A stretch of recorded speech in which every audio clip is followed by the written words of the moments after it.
આજે આપણે higher secondary teaching aptitude test એટલે કે HS ટેટની મુખ્ય પરીક્ષા એનો અભ્યાસક્રમ અને એની સ્ટ્રેટજી જોશું કે કેટલા દિવસો બાકી રહેલા છે, એમાં આપણે કેવી રીતના તૈયારી કરી શકીએ છીએ. તો આ પ્રાથમિક પરીક્ષા જે છે એ 29 ટર્નની જગ્યાએ 12 એપ્રિલે લેવામાં આવેલી હતી અને મુખ્ય પરીક્ષા જે છે એ મે મહિનામાં હશે. બરાબર. તો આનાથી પહેલાં જ્યારે HS ટેટની એક્ઝામ લેવાયેલી હતી ત્યારે એ 6/8/2023ના રોજ લેવામાં આવેલી હતી પ્રિલિમ્સની એક્ઝામ. એટલે પ્રાથમિક પરીક્ષા જે છે એ 6/8ના દિવસે લેવામાં આવેલી હતી અને મુખ્ય એક્ઝામ એટલે કે મેઇન એક્ઝામ જે છે એ 17/9ના દિવસે લેવામાં આવેલી હતી. તો અહીંયા 6/8થી લઈને 6/9 સુધી 1 મહિનો અને બીજા 11 દિવસો. બરાબર. એટલે ટોટલ જે છે અહીંયા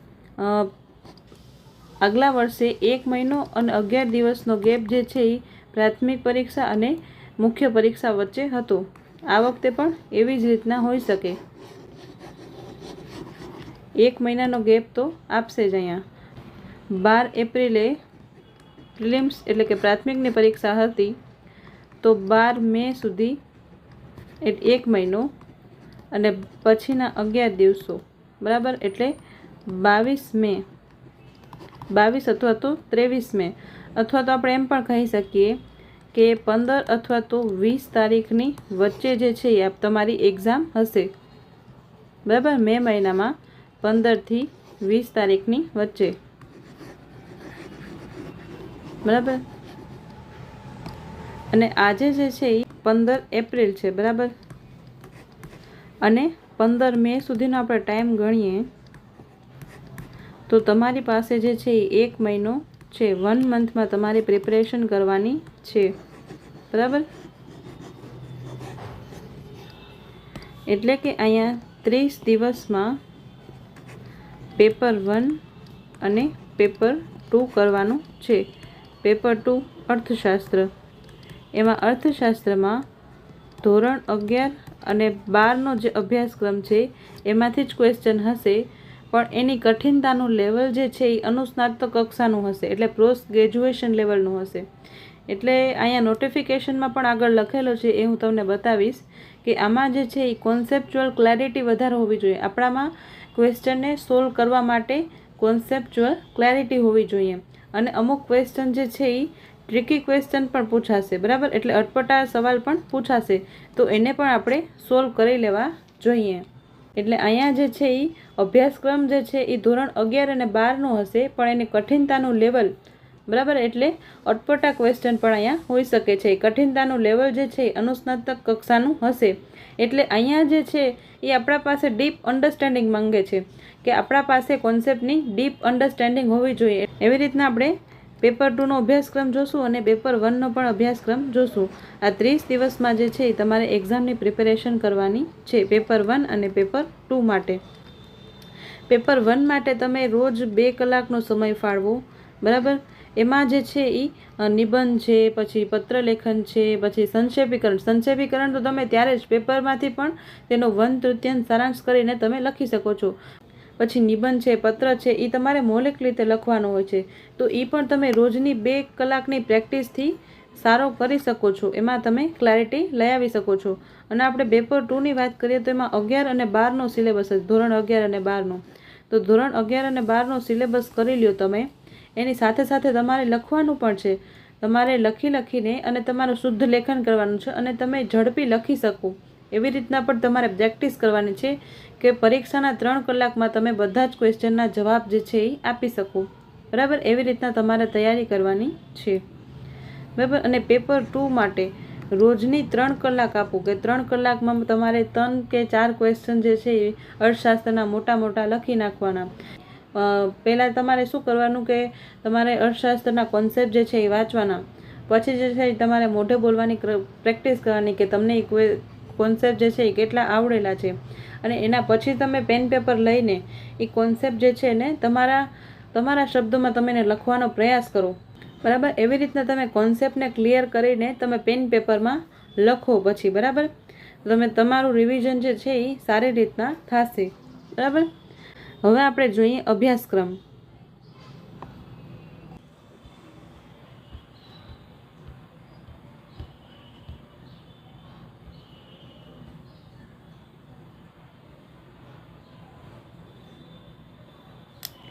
તો અહીંયા જે છે એ મેન્સ એક્ઝામમાં 2 પ્રશ્નપત્ર હશે, પેપર 1 અને પેપર 2. પ્રશ્નપત્ર 1માં ગુજરાતી, હિન્દી, અંગ્રેજી સજ્જતાના 100 ગુણ રહેશે. બરાબર. પ્રશ્નપત્ર 1માં ગુજરાતી સજ્જતા એના 100 માર્ક્સ, અને પેપર 2 જે છે એ વિષય વસ્તુ અને વિષય પદ્ધતિ સજ્જતા એટલે આપણું અર્થશાસ્ત્ર. પ્રશ્નપત્ર 2 જે છે એ આપણું અર્થશાસ્ત્રનું હશે, એના પણ 100 માર્ક્સ હશે. ટોટલ જે છે એ 200 માર્ક્સનું પેપર હશે. બરાબર. અને આ પરીક્ષામાં વિષય વસ્તુનો અભ્યાસક્રમ જે છે એ 11 અને 12 ધોરણનો જ રહેશે, પરંતુ તેમનું કઠિનતા અને અનુબંધન જે છે એ અનુસ્નાતક કક્ષાનું રહેશે. એટલે આપણે પરીક્ષામાં જે પ્રશ્નો પૂછાશે એમાં જે છે એ અભ્યાસક્રમ ભલે 11 અને 12નો રહે, ધોરણ 11 અને ધોરણ 12નો રહે, પરંતુ તેમનું કઠિનતાનું લેવલ જે છે એ અનુસ્નાતક કક્ષા એટલે કે પોસ્ટ ગ્રેજ્યુએશન લેવલનું રહેશે. એટલે આમાં શું કહેવા માંગે છે કે કોન્સેપ્ચ્યુઅલ ક્લેરિટી જે છે આપણી હોવી જોઈએ. ક્વેશ્ચન જે છે એ થોડા ટ્રિકી પણ પૂછી શકે છે. ક્વેશ્ચન થોડા અટપટા હોય કે ટ્રિકી હોય એ પણ પૂછી શકે છે. એટલે અનુસ્નાતક લેવલની કઠિનતા ક્વેશ્ચનમાં હશે. બરાબર. પ્રશ્નપત્ર 1માં જે છે એ 150 મિનિટનો સમય હશે, અને પ્રશ્નપત્ર 2માં જે છે એ 180 મિનિટનો સમય હશે. એટલે અહીંયા 3 કલાક અને અહીંયા 2.5 કલાક સમય રહેશે. હવે આપણે પ્રથમ પ્રશ્નપત્રનો અભ્યાસક્રમ જોઈએ તો એમાં સૌથી પહેલાં નિબંધ, પછી સંક્ષેપીકરણ એટલે ગદ્યમાંથી આપણે 1/3 ભાગમાં એનું સારાંશ દેવાનો હોય છે. પછી પત્રલેખન, ચર્ચાપત્ર, આ બધું જે છે એ મૌલિક સ્વરૂપનું હોય છે. એટલે આપણે આપણી મૌલિકતાથી આપણે આ લખી શકીએ છીએ. પછી આપણે અહીંયા વ્યાકરણમાં જોઈએ તો રૂઢિપ્રયોગ, સમાસ, અલંકાર, જોડણી શુદ્ધિ, સંધિ, છોડો અથવા તો જોડો, પછી કહેવત, છંદ ઓળખાવો, શબ્દ સમૂહ, લેખન શુદ્ધિ, વાક્ય રચનાના અંગો અને વાક્યના પ્રકાર અને વાક્ય પરિવર્તન, આ બધું જે છે એ આપણે ગુજરાતીની ચોપડીમાંથી કરી શકીએ છીએ. 11th અને 12thની ગુજરાતીની ચોપડી. બરાબર. એમાં આપણે વ્યાકરણમાંથી તમારા પાસે કોઈ અલગથી વ્યાકરણની બુક હોય તો એમાંથી પણ કરી શકો છો. બરાબર. તો આ પેપર 1 જે છે એ આટલામાંથી પૂછાશે. આ એનો અભ્યાસક્રમ છે. હવે આપણે પેપર 2ની વાત કરીએ, અર્થશાસ્ત્રની વાત કરીએ. તો પેપર 2 જે છે એ પણ 100 માર્ક્સનું હશે, અને શિક્ષણ વિભાગના સુધારા ઠરાવ ક્રમાંક એના મુજબ જે છે એ પ્રશ્નપત્ર 2ના પ્રશ્ન સ્વરૂપ જે છે એ આ નીચે મુજબનું હશે. અને જે વિષય માટે અરજી કરી હોય તે વિષયનું પ્રશ્નપત્ર હશે. એટલે આપણે અર્થશાસ્ત્ર વિષય માટે અરજી કરેલી હોય તો એ પેપર જે છે એ અર્થશાસ્ત્રનું હશે. એમાં સૌથી પહેલાં જે છે એ મુદ્દાસર જવાબ આપો, એ 150 થી 180 શબ્દમાં લખવાના હશે, અને એવા 7 પ્રશ્નો હશે. બરાબર. અને એના 35 માર્ક્સ. પછી જે છે એ માગ્યા પ્રમાણે જવાબ આપો, એ 100 થી 150 શબ્દોમાં લખવાનું હશે. એવા 7 પ્રશ્નો હશે, અને એના 28 માર્ક્સ હશે. પછી જોઈએ તો 1 કે 2 વાક્યમાં જવાબ, એમાં 11 પ્રશ્નો હશે. એ બધા પ્રશ્નો ફરજિયાત હશે, અને દરેક પ્રશ્નના 2 ગુણ, 22 માર્ક્સ. બરાબર. અને હેતુલક્ષી પ્રશ્નો જે છે એમાં ખાલી જગ્યા, જોડકા, સાચા ખોટા, બરાબર, એવું બધું હશે. એના દરેક પ્રશ્નનો 1 ગુણ અને એના 15 માર્ક્સ. બરાબર. તો અર્થશાસ્ત્રનું આ અભ્યાસક્રમ છે. આવી રીતના જે છે એ ક્વેશ્ચન પૂછાશે. બરાબર. તમે અર્થશાસ્ત્રની 11th અને 12thની બુક વાંચી લ્યો અર્થશાસ્ત્રની, અને ગુજરાતીમાં નિબંધ, પત્ર, બરાબર, એ બધું તમે તમારી રીતે પણ લખી શકો. અને ગદ્યમાં સંક્ષેપીકરણ કરવાનું હોય એ પણ આપણે ગદ્ય જોઈને યાં જ સંક્ષેપીકરણ કરી શકીએ છીએ. આમાં જે છે લાસ્ટ આ 25 દિવસોમાં સારી એવી મહેનત કરી લેશો તો તમારી એક્ઝામ જે છે એ શ્યોરલી ક્વોલિફાઈડ થશે, એની ગેરંટી છે. તમે આ પેપર 1 કરી લ્યો અને આ પેપર 2 કરી લ્યો. બરાબર. તો અને પેપર 2 માટે શું કરશો, તમે લખવાની પ્રેક્ટિસ કરો. તમે પ્રશ્ન લ્યો. તમે 2023માં જે ક્વેશ્ચન પેપર હતું, બરાબર, 2023નું જે ક્વેશ્ચન પેપર છે એના બધાય ક્વેશ્ચન લ્યો, અને એ તમે સોલ્વ કરવાની કોશિશ કરો કે તમને કયા પ્રશ્ન નથી આવડતા, કયા કોન્સેપ્ટમાં તમને ભૂલ પડે છે. એ ક્વેશ્ચન જે છે એ તમે ફરીથી લખો, અને વધારેમાં વધારે લખવાની પ્રેક્ટિસ પાડો. કારણ કે અહીંયા તમારે વર્ણન કરવાનું હશે. બરાબર. આ વર્ણનાત્મક કસોટી છે, એટલે અહીંયા તમારે વધારે ને વધારે લખવાનું હશે. એટલે લખવાની તમારી સ્પીડ પણ બરાબર હોવી જોઈએ, ને અક્ષરનું શુદ્ધિ લેખન, બરાબર, અક્ષર પણ સારા હોવા જોઈએ. બરાબર. તો અહીંયા જે છે તમે લખવાની પ્રેક્ટિસ પાડો. 2023નું જે પેપર અવેલેબલ છે એ તમે સોલ્વ કરો. બરાબર. તો એના લીધે પણ તમને જે છે એ અહીંયા મદદ થશે. 2023ના પેપરમાંથી તમે ક્વેશ્ચન સોલ્વ કરશો એ પણ તમને મદદરૂપ થશે. તો આ જે છે એ અભ્યાસક્રમ છે પેપર 2 અર્થશાસ્ત્ર માટે. અને અર્થશાસ્ત્ર માટે આપણી આ મુખ્ય પરીક્ષા છે એમાં જનરલ કેટેગરી માટે ઓછામાં ઓછા 60% ગુણ મેળવવા જરૂરી છે.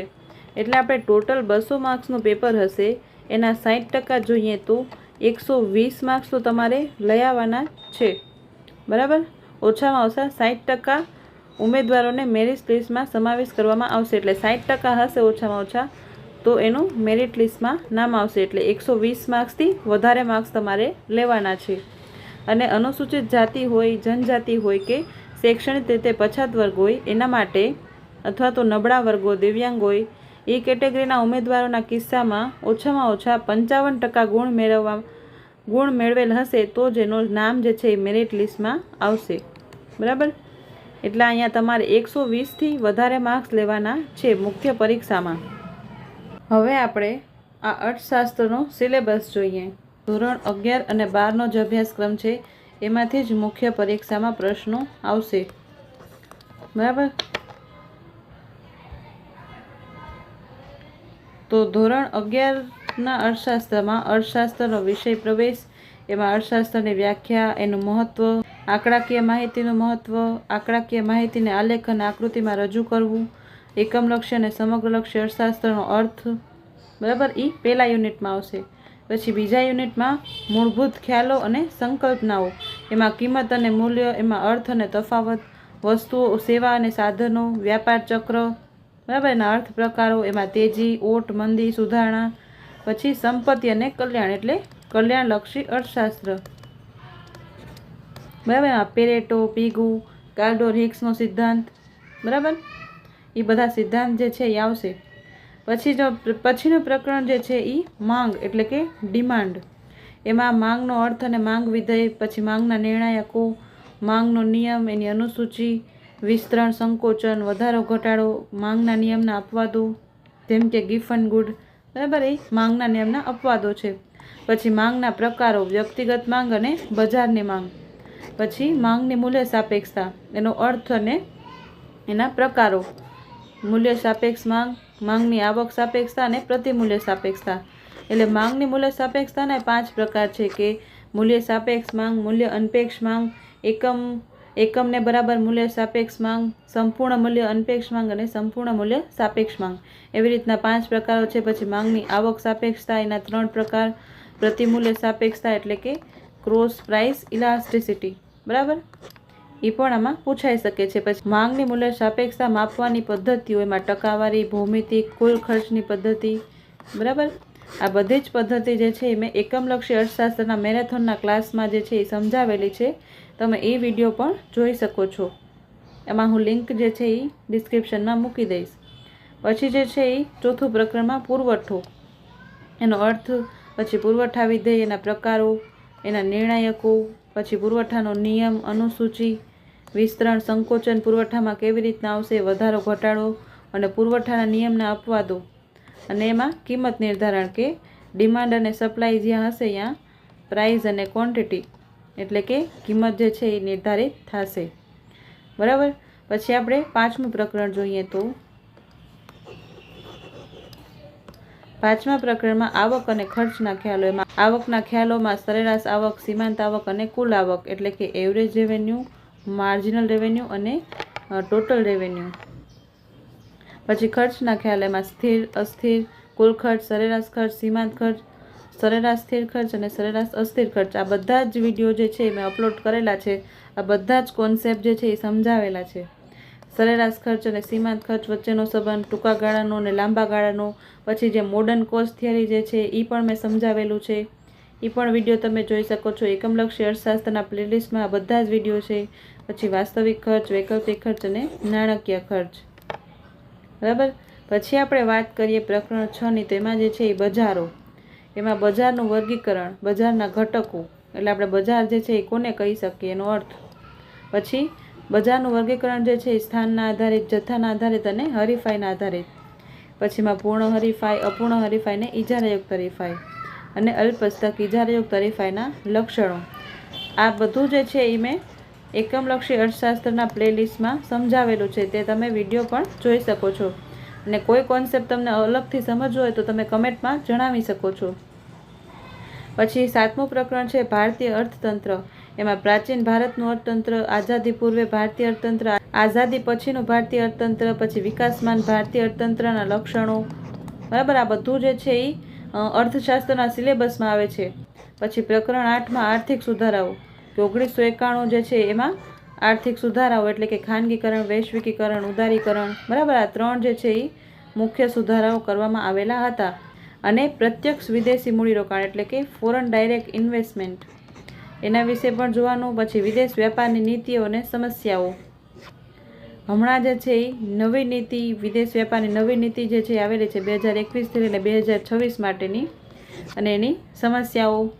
પછી જે છે એ રાષ્ટ્રીય આવક, પ્રકરણ 9 જે છે એ રાષ્ટ્રીય આવક એટલે કે નેશનલ ઇન્કમ, એનો અર્થ, ખ્યાલો. પછી એમાં જીએનપી, એનએનપી, જીડીપી ને એનડીપી. હવે આ જીવાળું કોન્સેપ્ટ જે છે જીએનપી એટલે ગ્રોસ નેશનલ પ્રોડક્ટ, એમાંથી આપણે નેટમાં જવું એટલે ગ્રોસમાંથી નેટમાં જવું હોય ત્યારે ડેપ્રિસિએશનને માઇનસ કરવાનું હોય છે, બરાબર. અહીંયા જીમાંથી એનમાં જવા માટે, બરાબર. એ નેશનલ ઇન્કમ એટલે રાષ્ટ્રીય આવકના કોન્સેપ્ટ જે છે એ પણ ઇમ્પોર્ટન્ટ છે. રાષ્ટ્રીય આવકનો ચક્રાકાર પ્રવાહ, બરાબર. આમ ચક્રાકાર પ્રવાહ. આગળ વાત કરીએ તો રાષ્ટ્રીય આવકની માપનની પદ્ધતિમાં 3 પદ્ધતિ છે: ઉત્પાદનની પદ્ધતિ, આવકની પદ્ધતિ અને ખર્ચની પદ્ધતિ. આ ત્રણેય પદ્ધતિથી રાષ્ટ્રીય આવક આપણે શોધી શકીએ છીએ, બરાબર. અને રાષ્ટ્રીય આવકની ગણતરીની સમસ્યાઓ અને નાણાકીય અને વાસ્તવિક આવક વચ્ચેનું ડિફરન્સ, બરાબર. પછી યુનિટ 10ની વાત કરીએ તો અંદાજપત્ર એટલે કે બજેટ, એના ઉદ્દેશો શું છે, એનું સ્વરૂપ શું છે. એમાં મહેસૂલી આવક એટલે કે રેવન્યુ રિસિપ્ટ, પછી મૂડી આવક એટલે કે કેપિટલ રિસિપ્ટ, અને મહેસૂલી ખર્ચ એટલે રેવન્યુ એક્સપેન્ડિચર, અને મૂડી ખર્ચ એટલે કેપિટલ એક્સપેન્ડિચર. આ 4 વસ્તુ જે છે એ અંદાજપત્રમાં હોય છે. પછી અંદાજપત્રના પ્રકારો અને ખાધના પ્રકારો, ખાધ એટલે કે ડેફિસિટ, ખાધના પ્રકારો. એમાં મહેસૂલી ખાધ, અંદાજપત્રીય ખાધ એટલે કે ફિસ્કલ ડેફિસિટ, રેવન્યુ ડેફિસિટ. પછી રાજકોષીય ખાધ, પ્રાથમિક ખાધ, પ્રાથમિક ખાધ એટલે કે પ્રાઇમરી ડેફિસિટ, બરાબર. અને આ અંદાજપત્રીય ખાધ એટલે બજેટ ડેફિસિટ, અને રાજકોષીય ખાધ એટલે ફિસ્કલ ડેફિસિટ. પછી જે છે એ રાજ્ય અને સ્થાનિક સંસ્થાના આવકના સાધનો, બરાબર. પછી પ્રકરણ 11ની વાત કરીએ તો આર્થિક વિચારો. એમાં કૌટિલ્યના વિચાર, ગાંધીજીના વિચાર એ અર્થશાસ્ત્ર અંગેના વિચારો, આર્થિક વિચારો, બરાબર. પંડિત દીનદયાળ ઉપાધ્યાયના વિચારો, બરાબર. અને ધોરણ 11માં આપણે આ એડિશનલ પણ વાંચવાનું રહેશે. એમાં નામાંકિત અર્થશાસ્ત્રીનો પરિચય એટલે કે આપણે વાત કરીએ અમાત્ય સેન છે, પછી પીગુ છે, કેઇન્સ છે, બરાબર, માર્શલ છે. એ નામાંકિત અર્થશાસ્ત્રીઓનો પરિચય પણ આપણે ખબર હોવી જોઈએ.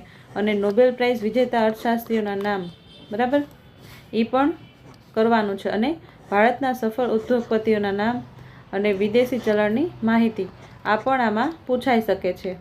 હવે આપણે ધોરણ 12નું જોઈએ. તો ધોરણ 12માંથી પ્રકરણ 1 એમાં અર્થશાસ્ત્રમાં આલેખ, એમાં આલેખનું મહત્વ, આલેખના પ્રકારો, એમાં સામાયિક શ્રેણી, સ્તંભાકૃતિ, આસપાસેની સ્તંભાકૃતિ, વૃત્તાંશાકૃતિ, બરાબર. પછી અર્થશાસ્ત્રના અભ્યાસમાં ઉપયોગી શૈક્ષણિક સાધનોમાં કમ્પ્યુટર, ઇન્ટરનેટ, સીડી વગેરે, બરાબર. પછી આપણે યુનિટ 2ની વાત કરીએ તો વૃદ્ધિ અને વિકાસના નિર્દેશકો. એમાં વૃદ્ધિનો અર્થ, વિકાસનો અર્થ, બંને વચ્ચેનો તફાવત. પછી વિકાસના નિર્દેશકો, એમાં રાષ્ટ્રીય આવકનો વૃદ્ધિદર, માથાદીઠ આવકમાં વૃદ્ધિદર, જીવનની ભૌતિક ગુણવત્તામાં સુધારણા. પછી ફિઝિકલ ક્વોલિટી લાઈફ ઇન્ડેક્સ એટલે જીવનની ભૌતિક ગુણવત્તાનો આંક. પછી HDI એટલે હ્યુમન ડેવલપમેન્ટ ઇન્ડેક્સ એટલે કે માનવ વિકાસ આંક. પછી આપણે પ્રકરણ 3ની વાત કરીએ તો નાણું અને ફુગાવો. એમાં સાટા પદ્ધતિ અને વસ્તુ વિનિમયનો અર્થ અને એની મર્યાદાઓ, નાણાંનો ઉદ્ભવ અને વિકાસ. પછી આપણે વાત કરીએ નાણાંનો અર્થ અને એના કાર્યો. તો નાણાંના કાર્યોમાં એ સ્ટોર વેલ્યુ છે, મીડિયમ ઓફ એક્સચેન્જ છે, બરાબર. એટલે એ એક્સચેન્જ કરવામાં ઉપયોગ થાય છે નાણાંનો, અને એનામાં સ્ટોર વેલ્યુ પણ રહેલી છે કે આપણે નાણાંને સ્ટોર પણ કરી શકીએ છીએ. પછી ફુગાવાનો અર્થ એટલે ઇન્ફ્લેશનનો અર્થ અને એના લક્ષણો. પછી ફુગાવાના કારણો, બરાબર. આ બધું જે છે એ ઇમ્પોર્ટન્ટ છે. પછી છે બેન્કિંગ અને નાણાકીય નીતિ. નાણાકીય નીતિ એટલે મોનેટરી પોલિસી. પછી બેંકનો ઉદ્ભવ અને એના અર્થ, પછી વેપારી બેંકનો અર્થ અને એના કાર્યો, મધ્યસ્થ બેંકના કાર્યો, પછી મધ્યસ્થ બેંકની નાણાકીય નીતિ અને એના સાધનોમાં repo rate, reverse repo rate, રોકડ અનામત, બધું આ જે છે એ ઇમ્પોર્ટન્ટ છે. બરાબર. પછીનું પ્રકરણ જોઈએ તો ગરીબી. ગરીબી અને બેરોજગારી. તો બેરોજગારીમાંથી જે છે એ મોટો પ્રશ્ન લાસ્ટ ટાઈમ પૂછાયેલો હતો કે બેરોજગારીનો અર્થ અને એના પ્રકારો. બરાબર. અહીંયા ગરીબીમાં પણ પૂછાઈ શકે છે એનો અર્થ અને એની વ્યાખ્યા, પછી એનું સ્વરૂપ જે છે એ સાપેક્ષ ગરીબ અને નિરપેક્ષ ગરીબ. સાપેક્ષ ગરીબ એટલે શું કે એક વ્યક્તિના સંદર્ભમાં બીજું વ્યક્તિ ગરીબ. એટલે અહીંયા 10,000 વાળો એક વ્યક્તિ છે ને અહીંયા 15,000 વાળો વ્યક્તિ છે. તો આ 10,000 વાળો વ્યક્તિ જે છે એ 15,000 વાળા વ્યક્તિની સાપેક્ષે ગરીબ કહેવાશે. એને સાપેક્ષ ગરીબી કહેવાય છે. બરાબર. પછી ગરીબીના નિર્દેશકો, એના કારણો અને એના નિવારણના ઉપાયો. પછી આપણે જોઈએ બેરોજગારી. પ્રકરણ 6 જે છે એ બેરોજગારી. એનો અર્થ, એના પ્રકારો, એમાં સંપૂર્ણ બેરોજગારી, અર્ધ બેરોજગારી, પ્રચ્છન્ન, ઘર્ષણજન્ય, ચક્રીય બેરોજગારી, એના કારણો અને એના ઉપાયો. પછી પ્રકરણ 7ની આપણે વાત કરીએ તો વસ્તી. એમાં વસ્તી વિસ્ફોટનો અર્થ, પછી ભારતમાં વસ્તીના વલણો, એમાં કદ, સ્ત્રી પુરુષ મુજબ, વય જૂથ મુજબ, શહેરી અને ગ્રામીણ ગીચતા મુજબ. આ બધા મુજબ આપણે છે એ વસ્તીના વલણો જોવાના રહેશે. અને વસ્તીના કારણો, કે વધારે વસ્તી જે છે એ વધેલી છે એના કારણો શું છે? ઊંચો જન્મદર, નીચો મૃત્યુદર, ઊંચા જન્મદરના કારણો, નીચા મૃત્યુદરના કારણો, અને છેલ્લે આપણે આ વસ્તી વધારો થયો છે. બરાબર. એના કારણો તો જોઈ લીધા, હવે એના ઉપાયો પણ જોઈ લેવાના. પછીનું પ્રકરણ છે કૃષિ ક્ષેત્ર. એમાં કૃષિનું મહત્ત્વ, કૃષિની વર્તમાન સ્થિતિ, નીચી ખેત ઉત્પાદકતાના કારણો. હવે આપણે કારણો તો જોઈ લીધા, હવે એના ઉપાયો શું છે કે ખેત ઉત્પાદકતા વધારવાના ઉપાયો. આગળ જોઈએ તો આધુનિક ખેતી, એમાં હરિયાળી ક્રાંતિ, પાક ફેરબદલી, પાક સંરક્ષણ, કૃષિ ક્ષેત્રે સંશોધન. બરાબર. પછીનું પ્રકરણ જોઈએ તો વિદેશ વ્યાપાર. તો આંતરિક વેપાર અને આંતરરાષ્ટ્રીય વેપાર એ વચ્ચેનો તમારે તફાવત જોવાનો. પછી વિદેશ વ્યાપારની પ્રવર્તમાન સ્થિતિ, ભારતના વિદેશ વ્યાપારનું કદ, સ્વરૂપ, દિશા અને થયેલ ફેરફાર. પછી લેણ દેણની તુલના એટલે બેલેન્સ ઓફ પેમેન્ટ. પછી હુંડિયામણ દર. બરાબર. પછીનું પ્રકરણ જોઈએ તો ઉદ્યોગ. પ્રકરણ 10 છે ઉદ્યોગ. માં ઉદ્યોગનું મહત્ત્વ, ઔદ્યોગિક માળખું, મૂડીરોકાણના કદના આધારે, માલિકીના આધારે, ઉત્પાદિત વસ્તુના સ્વરૂપના આધારે ઔદ્યોગિક માળખું કેવું હોય એ જોવાનું. પછી ઔદ્યોગિક વિકાસ માટે સરકારે કયા પગલાં લીધેલા છે તે. પછી સ્પેશિયલ ઇકોનોમિક ઝોન વિશે પણ પરિચય, કે સ્પેશિયલ એટલે કે વિશિષ્ટ આર્થિક ઝોન. બરાબર. પછી નાના ઉદ્યોગોનું મહત્ત્વ. પછીનો યુનિટ જોઈએ તો યુનિટ નંબર 11માં ભારતીય અર્થતંત્રના નૂતન પ્રશ્નો. એમાં સ્થળાંતર, એનો અર્થ, પ્રકાર, કારણો અને એની અસરો. બરાબર. એમાં આપણે જે છે એ ભારતીય અર્થતંત્રના નૂતન એટલે કે નવા નવા જે પ્રશ્નો ઊભા થયા છે તે. એમાં સ્થળાંતર, પછી જે છે એ શહેરીકરણ, એના અર્થ, એની અસરો અને શહેરીકરણની સમસ્યા. હવે સમસ્યા તો જોઈ લીધી, પણ એના ઉપાયો પણ જોવાના. બરાબર. પછી આંતરમાળખાકીય સેવાઓ. એમાં શિક્ષણ, આરોગ્ય, વીજળી, રેલવે, પેટ્રોલિયમ, આ બધા જ જે છે એના વિશે જોવાનું. આવી રીતના જે છે એ ટોટલ 11 યુનિટ છે. ધોરણ 12ના 11 યુનિટ અને ધોરણ 11ના 11 યુનિટ. એવી રીતના ટોટલ જે છે એ 22 યુનિટ થશે. અહીંયા ટોટલ તમારે જે છે એ 22 યુનિટ્સનું રિવિઝન કરવાનું છે. બરાબર. 22 યુનિટ્સ છે અને તમારા પાસે દિવસો જે છે એ 25 દિવસો છે. અને આમાં તમારે પેપર 1 પણ કરવાનું છે. બરાબર. તો આ 22 યુનિટ છે તો તમે રોજ જે છે એ 2 યુનિટ પણ કરી શકો છો. કારણ કે આ જે છે એ 11મા ધોરણનું અને 12મા ધોરણનું છે એ તમે 1-2 વાર વાંચશો ને તોય તમારા મગજમાં આવી જશે. રોજના તમે 2 ચેપ્ટર રાખો તો તમને 11 દિવસમાં જે છે એ 22 ચેપ્ટર થઈ જશે.